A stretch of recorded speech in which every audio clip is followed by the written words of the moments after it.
Hey, I'm Becky Davis and welcome to my YouTube channel. This video is on increasing your conversion rate by using choice differentiators.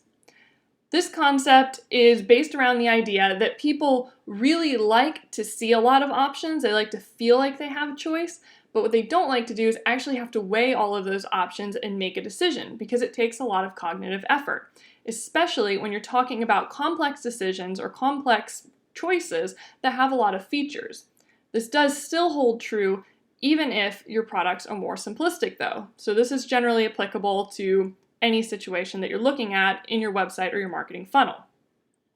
You can take advantage of this by, when you list out all of your choices, differentiating one with, for instance, a recommended button or top selling or best match or something like that. That way people can look at all the options, but they'll gravitate towards the one that you've recommended. It takes less cognitive effort, but they still feel like they have a lot of choices. And when you decrease the cognitive effort, you see more people actually making a purchase decision than deciding not to purchase at all. Now, you can take this one step further and create a product recommendation quiz. That's when you go through and you ask the visitor a couple different questions about them, and then you make a recommendation based off of those answers.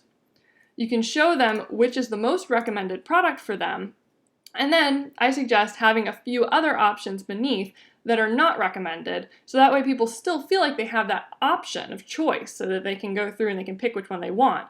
But they have the one that you suggest that they can go and pick with the lowest cognitive effort. If you do this, you're going to see your conversion rate increase. How effective is this? Well, Dan Ariely ran a study where he asked participants if they wanted an all-expense paid vacation to Paris or an all-expense paid vacation to Rome. These options are pretty difficult. It's hard to compare Paris and Rome. They're pretty different. So he found that the participants were split pretty much in half.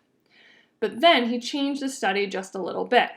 He asked participants if they would like to have an all-expense paid vacation to Rome with coffee, or if they would like to have an all-expense paid vacation to Paris that did not include coffee. Suddenly, everybody wanted to go to Rome, which included coffee. What happened? Well, he had created two very different options, and then he gave one a slight differentiator, and it's very slight. I mean, how much is coffee? It's like max $5 a cup, right? So you would think that wouldn't weigh in on people's decisions, but it did. So you can harness this for your own website or your marketing funnel by giving your choices a slight edge, making it easier for people to make a decision as opposed to not make a decision and leave. Okay, there you go. Hope that helped. If you have any questions, leave me a comment below. And if you like getting tips on increasing your conversion rate, click below to subscribe and then ring the bell to get notifications every time I come out with a new video.